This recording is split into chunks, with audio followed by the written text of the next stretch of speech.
Good afternoon. I'm Michael. This is Jacqueline, Stephen, and Camille, and we are Team Delta. We wanted to thank you for having us out today, and we also wanted to congratulate you on your successful repositioning from Brown Shoe Company to Colares. Today we're going to be highlighting both Naturalizer brand and Sam Edelman brand's expansion into Europe. Our goal here today is to help Colares' brands glow internationally by both producing by increasing European production and European retailing feet first. We've created strategies to help European expansion for both Naturalizer and Sam Edelman, and our strategies have shown a profitable growth strategy over 5 years. Our agenda for the day is to start off by analyzing 5 European markets. Followed by that, we're going to make recommendations based on our analysis of those markets. Those recommendations are going to be both marketing strategy and expansion strategy. And then we are going to reaffirm our recommendations with a financial analysis. In regards to the German market, it's important to point out that they are expecting an increase in both the men and women's footwear sales in the years to come. In addition, and when operating in Germany, it's important to keep in mind that German consumers are both price conscious and environmentally conscious. This means they are willing to spend a bit more on a product that's of higher quality or made with fair trade practices.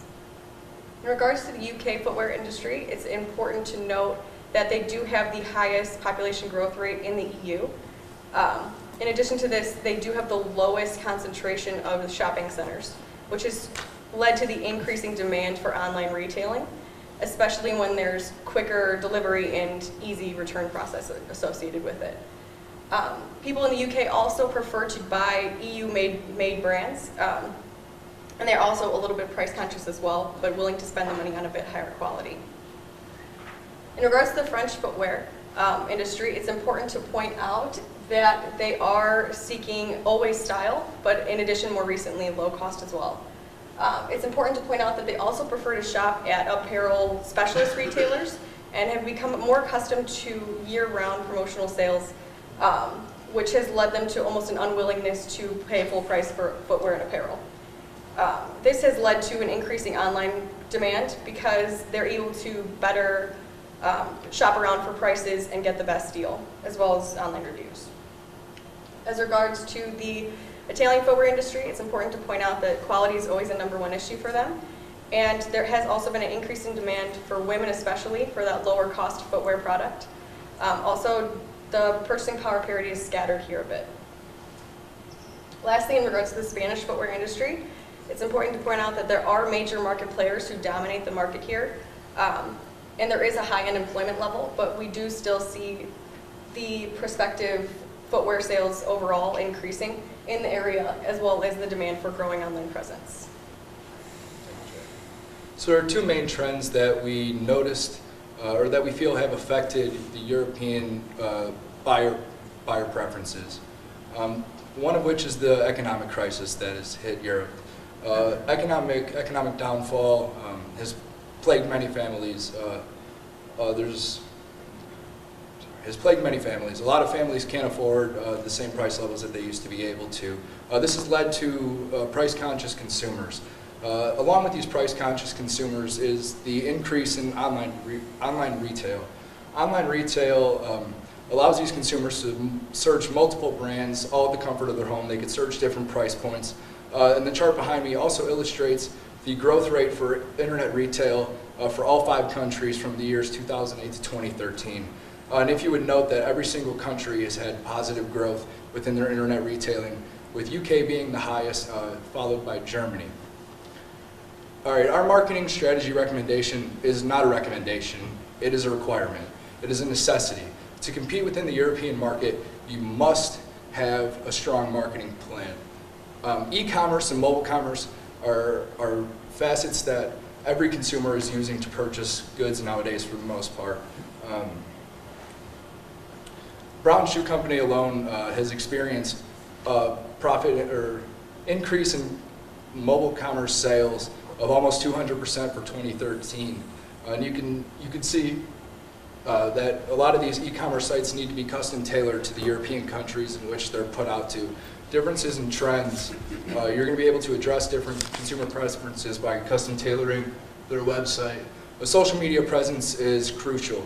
Social media is one of the best ways to market to many people that want to interact with your brand, and it's a low cost. Omnichannel retailing is a form of multi-channel retailing, but it goes a step further to integrate your consumer experience and truly focus on retaining customers. So here we have a summary of both the Sam Edelman brand and the Naturalizer brand's social media followings. As you'll notice, both Sam Edelman and Naturalizer have over 100,000 followers on Facebook, which is great. However, if you were to assume that a quarter of those Facebook fans had Twitter, you're not really capturing as many people as you could be. Instagram alone, there's 81,000 followers on Instagram. Recently there was a photo shared of model Kate Upton wearing the Sam Edelman brand, and that photo on Instagram alone had over 45,000 likes. So imagine a marketing campaign where you're going to receive over 50% response. All of that through social media, all by posting one picture. So there's obviously plenty of room to grow within these brands in order to increase the brand identity of both of these brands in the eyes of the consumers and engage with those consumers. So how do we engage with those consumers? Permission marketing would be the best way to focus. Permission marketing is where the consumer lets you and gives you permission to market to them because you're actively engaging them every step along the buying process. So before they even buy the product, are they on your website looking at your products? Are they looking at your catalogs? Then are you sending them coupons? Are they in your store? When in their store, are they having a positive experience within your stores? Are you really getting that company culture, that positioning drove across to your customers while they're in your store? Beyond that, post-sale. Are you following up with your customers? Are you keeping tabs with what they're interested in? So brand communities. Brand communities are a great way to capture and retain these customers because it costs a lot more to obtain a new customer than it does to retain a customer. Brand community could be, for instance, just having fashion trend blogs on one of your websites, something along those lines where you're actively engaging those consumers in your product and having them think about your brands.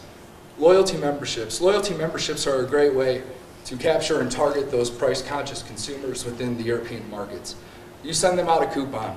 You know, as she had stated earlier, the French consumers are already so adapted and so used to having these discounts that if you offer that to them, you have a better chance of making that sale. So if you're engaging them in that loyalty membership, you know, you send them that coupon, they enroll in your loyalty program. Well, now they're in your system.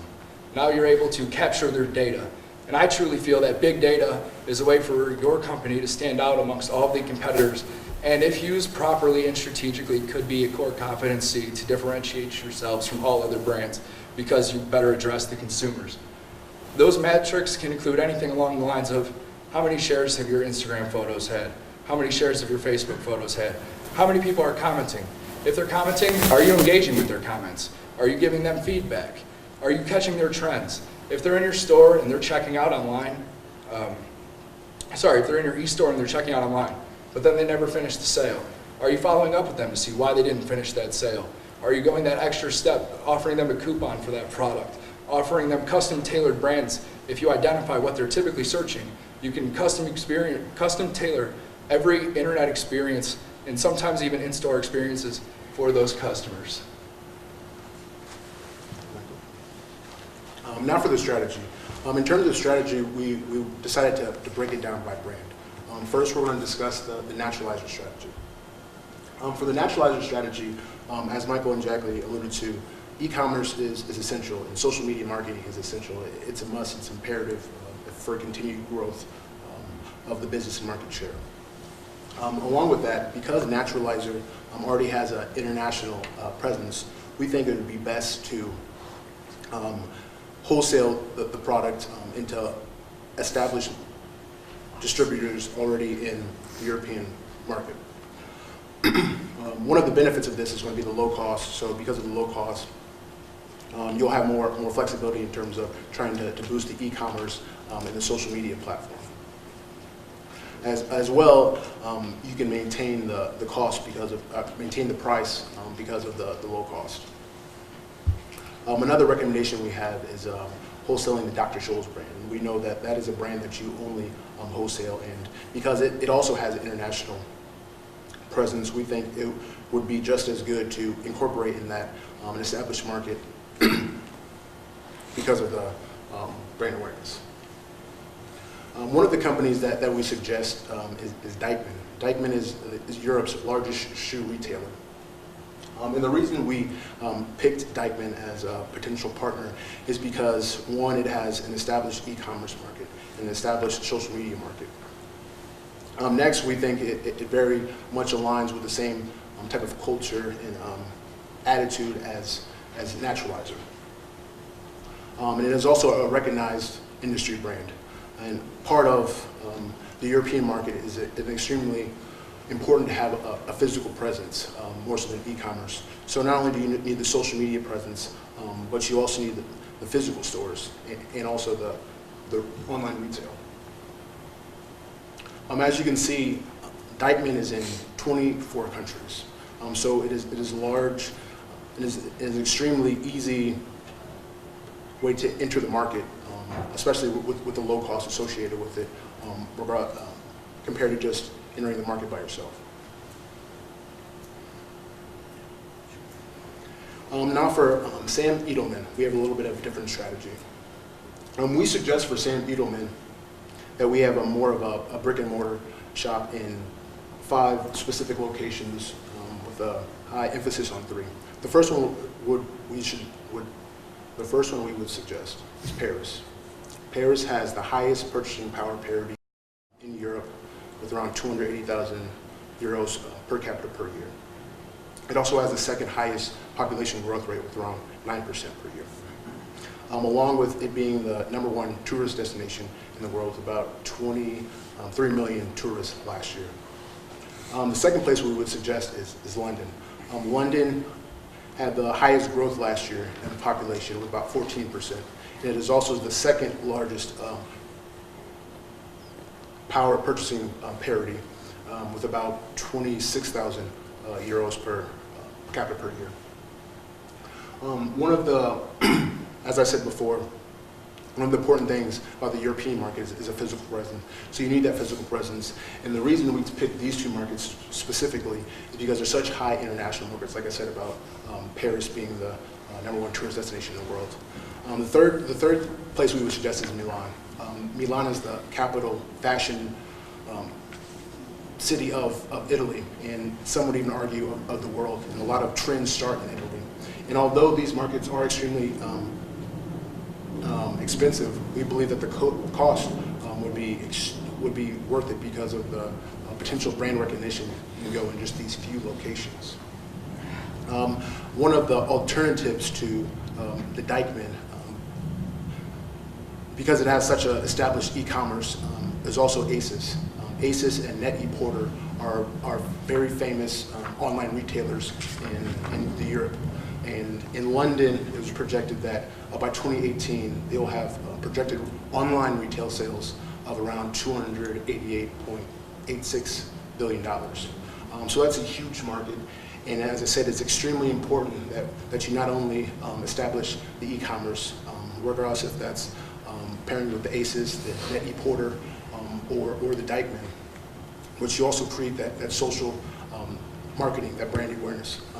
Those 2 things are imperative, and especially if you compare that with the brick and mortar stores like we suggested in those top 3 countries, and potentially maybe Madrid and Berlin, given the potential of their growth. We highly suggest that this is the appropriate move in the direction of the company, and to gain a market share in Europe. And it's essential, as I said, I can't stress enough the importance of social media marketing today. It's such a heavy importance, and the companies that don't begin to accept and adopt these ideas will be left behind. There's no question about it. There's really nothing else to discuss if there's no social media marketing.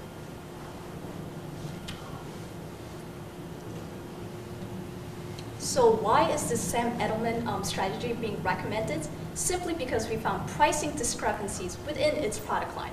So as you can see here, the product on your left, it costs around $195 on the website. Now, by the time you try to check out, if you're trying to ship it from China to Europe, you'll find that there's around a $200 price increase due to China not being a member of the EU. So of course, the EU is very expensive when it comes to countries trying to export into the European Union. So what we have come up is an expansion strategy. We are trying to take 11% of the Chinese manufacturing bases from China to Portugal. We plan to do this by entering into joint ventures with established manufacturers within the country, simply because the company does a great job when it comes to establishing partnerships with different kinds of third-party companies. Why Portugal? The first reason is that Portugal's shoe products are now being compared to Italian shoe products. The quality is just as high. The second reason is that it's cheap, easy, and quick when it comes to transportation. Additionally, Edelman is already shipping within the EU. So when it comes to logistical systems, it's already been established. So you can focus mainly on the manufacturing side of the business initially. The bad news now is that even though when you're comparing it to the Chinese labor costs, it's still pretty expensive. But the company can then position Portugal's high quality products and its use of fair labor practices. Let's take the example of Adidas and H&M's PR nightmare right now, simply because their Eastern European manufacturing bases are not using fair labor practices. The logistics when it comes to this is, as you can see, when it comes to China and the EU, right now the EU, by the time 2030 hits, their program called the 10T Corridor will make their transportation system leaner and much more cheaper. When it comes to the Chinese side, the shipping routes is very much limited. At the time, it takes a lot, as much as 50 days. Now, when it comes to all of our strategies, our financial analysis will strengthen our arguments. You can see this because we use a percent to sales approach, which has implications. But at the same time, we use the company's 10K in order to remain consistent with the company's accounting practices. So as you can see here that the net sales, when you use the percent to sales approach, the case asks us to give us around a 20% gross margins. Because we use this approach, we can only give you a constant 40% margin, simply because of the structure of the calculations used. So, but the revenue growth, we took into factors the political systems, the euro to dollar parity issues right now, and other factors. So all of these numbers translate into the ROIC. As you can see here is that we have managed to not just meet that 15% access that the case is asking us, but have exceeded it by the time 2019 ends. And then if you compare it to the market value, which is the weighted average cost of capital, you see that when you take the around 5% to the current year's 14%, it's higher. What you get is that you're creating value through the growth strategies we're implementing. Now, worst case scenario, what if our calculations are wrong? What if you cut all of our calculations in half? Using still the weighted average cost of capital comparison, you can see that we are still quite profitable. So in short, our financial forecast when it comes to the five-year plan, our companies are still going to be profitable using the strategies implemented, even under the worst case financial ratio. So thank you for listening, and if you have any questions, we would like to open it up. Well, thank you very much. That was fantastic. Congratulations. That was really good. I enjoyed it. Few questions. When you were talking about the social media, what were the differences that you saw between Naturalizer and Sam Edelman in terms of the social media platforms? Why would you say that they were so different? Well, obviously they're targeting two separate people. So the Sam Edelman's, hashtag Sam Girl. The Sam Girl is your kind of quirky, everyday girl. Festival goers, recently they just had a whole series of Coachella. which is a music festival for those of you who don't know. And so you're obviously trying to integrate your products with that fun lifestyle. And then when you talk about the Naturalizer brand, you know, you've got your older woman who wants to be more comfortable. You're focused more on the comfortable yet still fashionable product at a fair price point. So the differences are in the targeting and in the positioning of both. And did you see that as in any way, or were you able to look at it in any way about how that would translate into Europe? Not necessarily, no. But I feel as if you were to go almost with that same approach, you know, European women, that same target, almost are relatively close to the American females. So I think a similar strategy would honestly work for that targeting. And then for European women as well with the Naturalizer brand, we felt that after researching the markets that we selected to enter into that it would fare well because of the increase in women's sales, the increase in sales of women's shoes. Thank you. Yeah, let me clarify. So your strategy is basically two-pronged approach. For Naturalizer brand, you're going to use Dyckman, right? And then on the Sam Edelman, you will set up your own brick and mortar store in those major cities, target to the more fashionable, right, younger generation. Yes. Yes. And so, have you calculated how much the cost of entry, how much to set up your own store and things like that? Roughly, do you have any ideas? We do not know the cost of entry. Like I said, we understand it's going to be expensive. There's no getting around that. There are some of the most rich retail economies in the world. So our main focus was not necessarily the initial cost, but the brand recognition that it would get down the line. And we think this is a strategy that will have major growth, not just within this short 5-year plan, but much further down the future. So that's why we decided on those 3 markets in particular.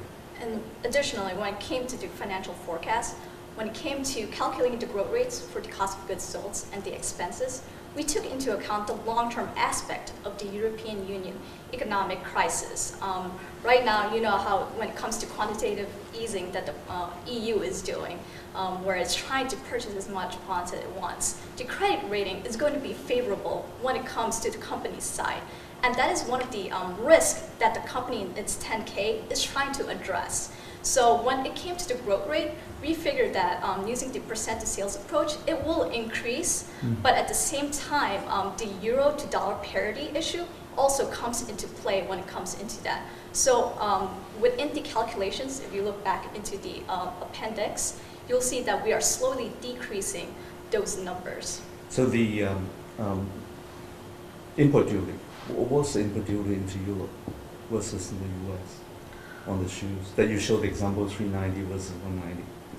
Could you rephrase that question? The Sorry. import duty into Europe. The input duty into Yes. Europe, what we've taken a look at is that we've taken the average prices that products from China is coming into, and then we looked at the tariffs that it's being imposed into. We used Euromonitor and its statistics, and you can see that there was a high, almost 44% 44%. increase. Yes. 44% on the cost of import of the shoes into Europe. I have no idea. So I think I'm there's asking a question. VAT in there as well of about over 20%. Yes. Oh, okay. So VAT would be a big portion. of Yeah. The this. sales tax, the VAT Yeah. in the Yeah. US is 7%. Yeah, But we yeah. never, yeah. it's included in the It's in the retail price, but here it's not, It's so not. that's the price. Yeah. But if you were, and the logistic costs, I mean, for $400 a pair of shoes, I could air freight from China to Europe. Probably I could afford to do that, right? Right. And there's the expense of using third-party logistics companies to ship the products. The company isn't focused. It's not one of their value chain properties is to ship products. They list that out, or they sublease that out. So. And to go back to your previous question about the high cost of entering into those specific markets, as I alluded to earlier, the projection in London is going to be, in 2018, it's going to be $288 billion, €1 billion, I'm sorry, in the European market, and that's online retail. So we feel as though if the company is in the position and has the ability to integrate in those markets, which we believe it can, we believe that the costs are almost irrelevant because the European market is so heavily saturated already, but with so many brands. So it's not a matter of is the cost going to be worth it? We know it will be. It's a matter of are you going to trust in that, because there will be other brands that will.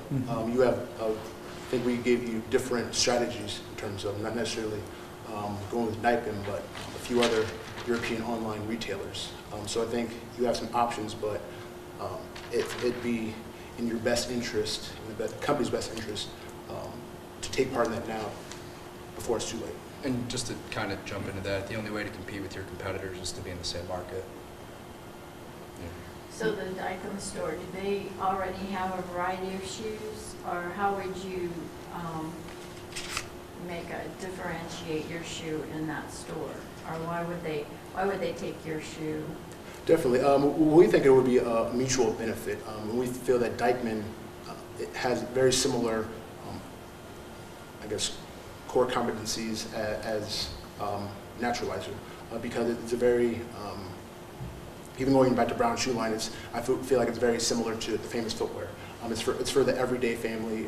It's the low cost. It's not supposed to be a high end. It's supposed to be everyone in the family can go, whether it be kids, adults, whatever. They can all go into this place and afford the shoes.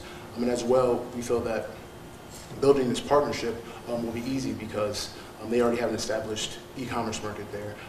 They're the #1 retailer there. So to integrate that market by yourself and to compete with that would be much more costly than trying to partner with that. And when you partner with that and that mutual benefit of almost like trading brands between companies, you get that brand recognition without the high cost, which you would with more the brick and mortar stores in London and Paris and Milan. Well, when you looked at Deichmann and the pricing, where would Naturalizer sit within their portfolio of brands from the price point? They fit right in. Like he had just mentioned, Deichmann is really focused on getting the consumer a great quality product, but at an affordable price point, which is exactly what Naturalizer is trying to do as well. Do you think shoes at $100, or the equivalent of $100 in Deichmann would work? Could you rephrase that? So at retail, if Naturalizer average price was $100 a pair equivalent, would that work in a Deichmann store? I would not necessarily say it would be a high rate, but we suggest more maybe a wholesale approach because, like I said, the marketing brand recognition advantage you would have by integrating that is just, I think, and in this particular case, a little bit more important than that profit in this specific brand. This brand can catapult the brands that Solaris has, and we know that there's many brands, so we want to make that at least the foot in the door and then build off of that. Okay. You also talked a little bit about licensing the brands. Expand on that idea a little bit. What were you planning on doing when licensing the brand to someone? We've discussed a few different strategies. So there's also the brand concept, which would retain a little bit more control in your hands compared to licensing. But we don't want to limit ourselves to either or. We know that it really depends on the specific brand that you do use. And we believe that there's just pros and cons to each, but no matter each scenario, the pros greatly outweigh the cons. We just think that we just wanted to present different options and didn't want to make it so that one way was the only way, and that Maintain the flexibility. Okay. And additionally, from a financial standpoint, when it comes to profits, there's two ways of getting your profits higher. You either raise revenues or you cut costs. What our team did is that we did both. We focus more on the revenue side, but when it comes to licensing, those initial costs are a whole lot more lower than setting up your own initial investment right away. And this pays off throughout the 5-year forecast. Do you think there's an impact on the brand or potential impact on the brand by licensing it? I think definitely, but as your strategy. Well, thank you very much. Thank you. Thank you. Thank you. Good job. Thank you.